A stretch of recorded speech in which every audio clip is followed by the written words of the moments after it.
people, we're in the kitchen. It's getting a little bit cold now in the UK, so it's time for cozy pajamas, snuggly hoodies, things like that. So anyway, today's video is going to be a meal prep video. If this video gets, I'm going to be realistic, if it gets 40 likes, 40, my next video, I will do a challenge. I will do either a pull-up challenge or a calorie challenge, 20,000 calories in a day. Only if the video gets 40 likes. Comment below which challenge you want me to do. So it's going to be 2 different meals, and I'm going to show you how you can portion them out in ×5, so as in Monday to Friday. So maybe one meal, you can have that 5 times, Monday to Friday, and the other one, you can have that 5 times the week after. Up to you which way you want to do it, but I'm going to show you how you can easily prepare healthy, tasty meals, portion them out so you can put them in the fridge, microwave them, things like that, and make it last. And it's easy as well. So I'm going to put the calories and macros for each meal on the screen as we go along in the video and show you the amounts of every ingredient you need to use. I think that's it. So make sure to give the video a thumbs up. Don't forget to subscribe to the channel. Let's go. So the first meal to prepare is going to be spiced tomato turkey meatballs with broccoli and basmati white rice. The calories and the macros were just up on the screen then, so let's get cooking. So what you'll need is a tub of smoked paprika, you will need a tub of garam masala, which is spices, the main one is cumin, you will need a tub of mixed herbs or fresh tarragon, thyme, rosemary, things like that. You will need 800 grams of lean turkey mince for the bulk of the meatballs. So I forgot to mention this, you will also need 3 slices of bread, so white or brown, doesn't matter. You will also need a carton of milk. This is going to help bind the meatballs together. You will need a tin of chopped tomatoes. You will need big pack of rice, I would say the 2.5 to 5k of white or basmati rice would be good. You will need 2 times this pack of broccoli you see. You will need 1 whole onion and 3 cloves of garlic. So first thing you want to do is start slicing the whole onion, and once you've sliced it you want to start chopping it down even further, because you want to get the onion very finely chopped in the end, because obviously it's going to mix into the meatballs and you don't want to be having big chunks of onion in your meatballs, because the main thing you want to be tasting is obviously the turkey itself. So it should look something like this. Voila! At the end, nice finely chopped onion, and yeah. Next thing is you want to chop your 3 cloves of garlic very finely. Obviously, if you don't know, you peel the purple skin off the cloves and then get the 3 cloves of garlic together, finely chop it until it looks something like this, and then chuck it in with the onion, because it's all going to be mixed together in the end, makes it nice and easy. Then next, in quite a large mixing bowl, you want to crumble and break the centre, the soft parts of the 3 slices of bread into the bowl. Don't be too worried if a few crumbs go in, but try and rip them off with your fingers, crumble them in, and you want to make them quite fine, crumble them down, because this is going to be essential to binding the turkey meat with the milk and the bread together. So after this, you want to then pour in, I would say, can't think of amounts, but quite a fair amount of milk, just so the bread is, floating in it slightly, as you can see. Give it a mix and let it rest for about 30 to 40 seconds, just so the breadcrumbs soak up the milk, so it's easier to bind the meat when we mix in a minute. So you can do this next bit in a separate mixing bowl, or you can pour the meat straight into the same one. It's up to you. So next, I used a wooden spoon just to pour the 800 grams of lean meat into the bowl, and then you just want to add all the onion and the garlic into the mix like so. Then straight after this, you're gonna add about a tablespoon and a half of the smoked paprika. So I just sort of eyeballed it. Looks something like this. Then you should then add your mixed herbs. It's about the same amount, about a tablespoon and a half of this. Remember, it all's gonna get mixed in to the meat, so you have to imagine that the ingredients are gonna last, obviously, for this 5 to 7 days a week. Then, same again. I would say about a tablespoon of the garam masala spiced mix, like so. So then, obviously, if the bread and milk and this meat mix is in the same bowl, all you're going to do is start mixing it, binding it together using the spoon, or if you want to get your hands dirty, that is fine, use your fingers as well, because that's the thing that's going to hold the meat together, especially when it's frying in the pan.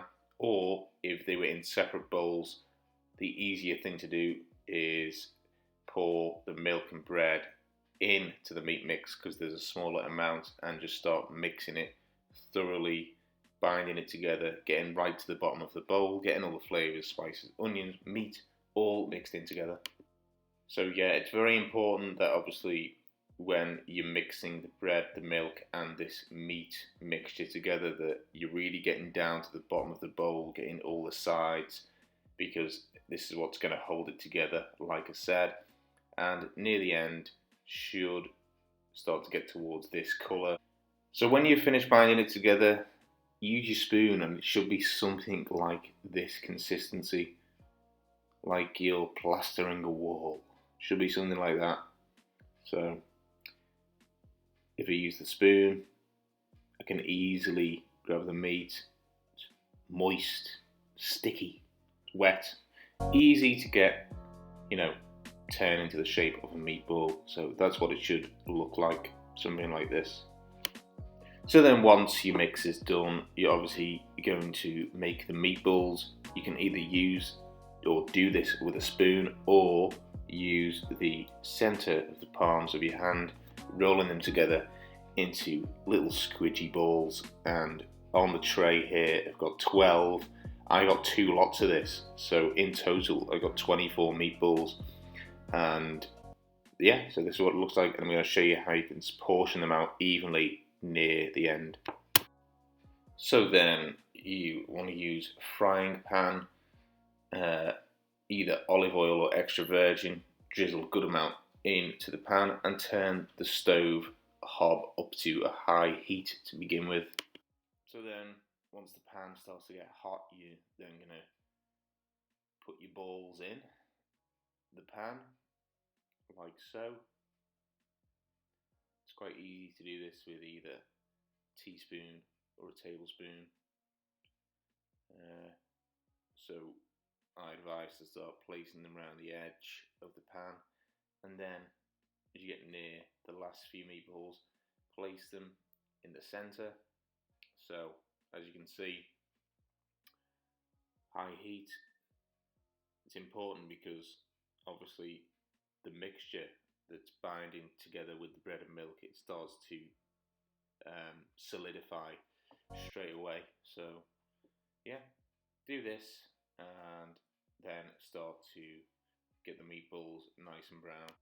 So again, while the pan is on a high heat, then start turning the meatballs over. Once they're brown on one side, gently turn them over so they start to cook evenly.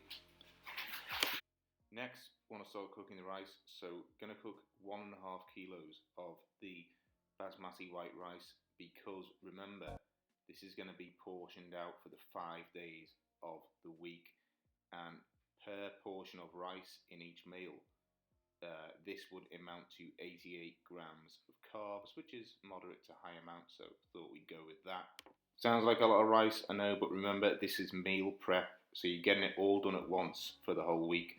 So if you can, cook it in one massive pan if possible. If not, 2 separate ones, or cook half of the 1.5 kilos and the other half once that's cooked.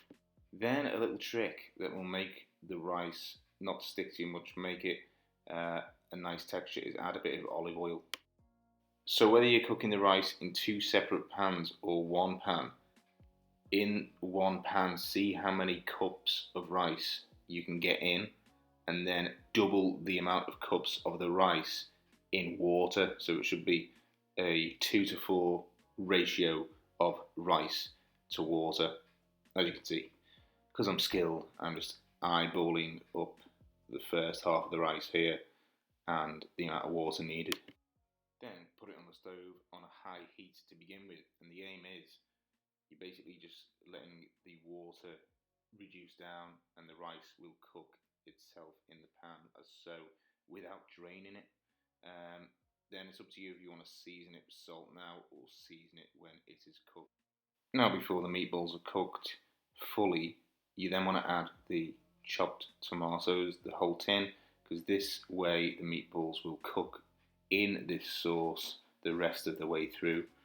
So once you've poured it in, you're then going to stir in the sauce, mix it right in evenly. This way the meatballs will cook evenly in the sauce, and you want to turn the heat down to medium to low and let it simmer, either without the lid or the lid, up to you. Then should take no longer than 20 minutes from adding the sauce to fully cook, but obviously use a fork, check one meatball, it's not pink, that would always be good. Then, now just quickly, because I forgot to mention, but I'm pretty sure you all know how to boil broccoli.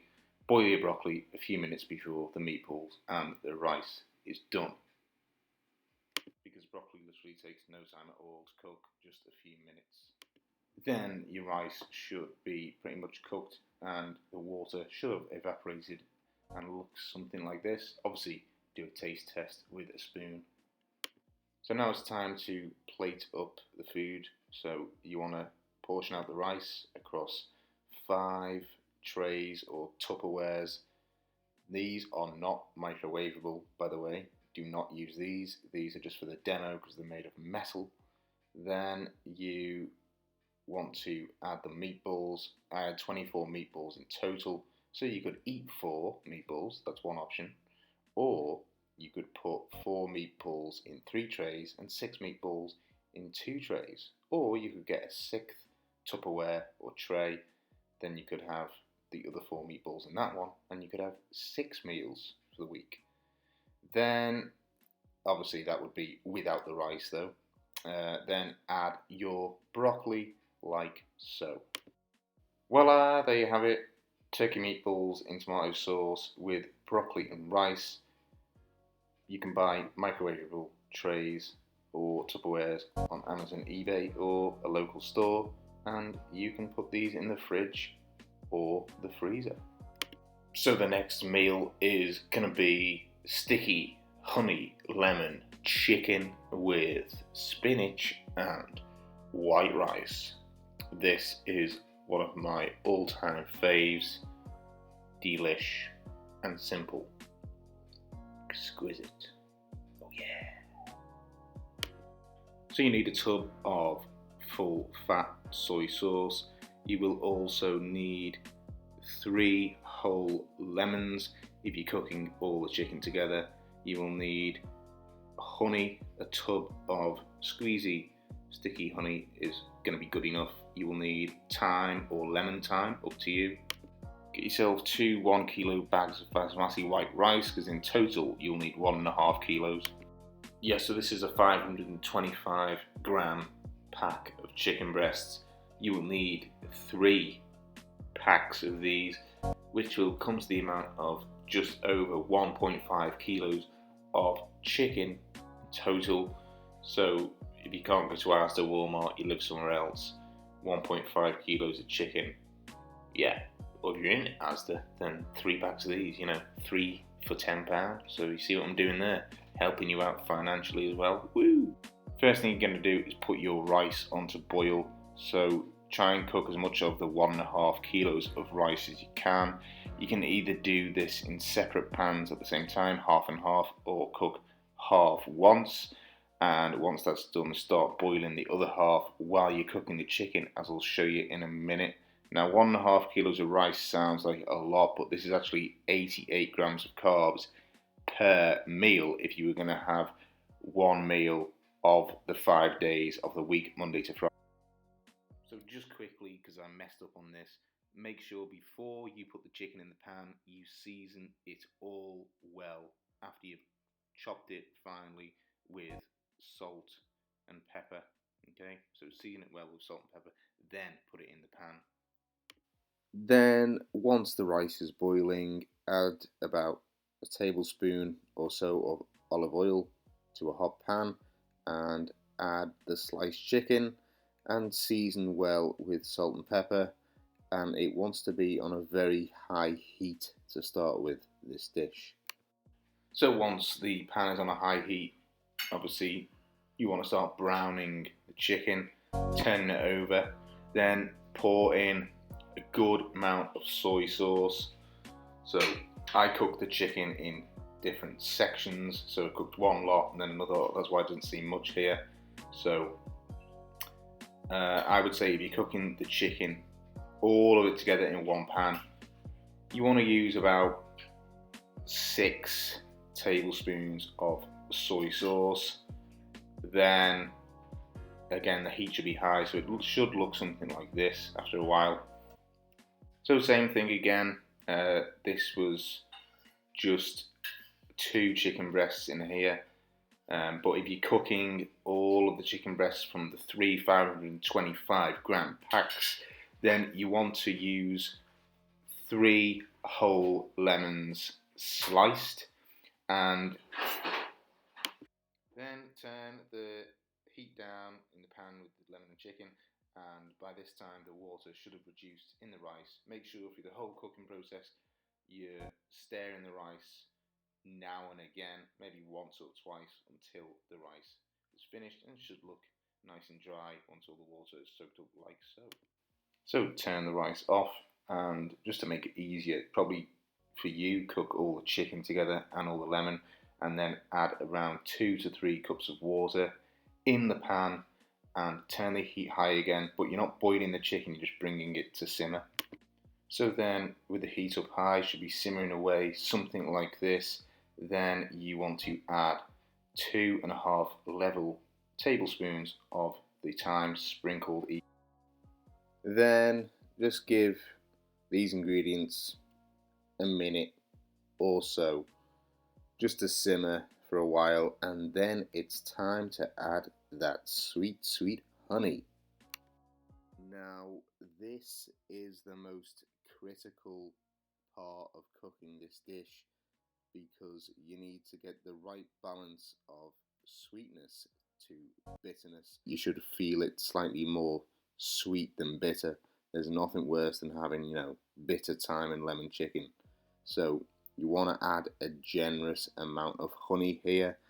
I would say, again, to make it easy, if you're cooking all the chicken in one, then add about 6 tablespoons of honey. And, keep tasting the sauce. Like everything you make, keep checking if it needs more seasoning. If it needs a bit more lemon, squeeze a bit more lemon, a bit more honey. So taste as well. Seasoning well with salt and pepper is really going to help to bring out the flavor as well. So remember, you want to keep that heat high because you're trying to get the sauce as sticky as possible. So with the honey, the water and the juices, it should be starting to get as thick as it can. And basically you're just gonna keep doing this until you feel the chicken is fully cooked. Then, just as the chicken is almost done, put your water on to boil and pour in spinach, because this is going to shrink down pretty fast, so don't be worried if it looks like it's going to overspill. Just push it down with a fork, give it a stir like so, and you can season it with salt, but that's up to you. Next, just drain the spinach in a colander like so. Put your face in there, give yourself a little detox, a little steam if you want, a little cleanse, and yeah, give it a shake if you need. And when the chicken's cooked, turn the heat right off immediately, and you'll see it start to cool down, and the chicken is going to rest nicely in all that sticky sauce and those nice flavours. Then, once it's all cooked, it's time to dish it out. So same as before with the rice. So obviously you should have 5 trays. Again, one that is microwavable. Make sure it is. If you're going to microwave it, it's not a necessity. Then portion the rice out evenly into 5 Tupperwares. Then you're going to evenly portion out the chicken with some lemon as well for extra flavour. Then once you've added the chicken, this is always nice to do, pour on some of that sauce. So that's up to you, but it gives it a nice finish at the end. Then the final, most important thing for your health really is those micronutrients. So the spinach, again, portion it out evenly amongst 5 of the Tupperwares or trays that you have laid out, and then one of these for Monday to Friday will be a pretty good meal. So there you have it, sticky honey lemon chicken with basmati white rice and spinach. Making me hungry. So that is the end of the video. I do hope you enjoyed it. If you did, make sure again to smash that like button, subscribe. See you soon.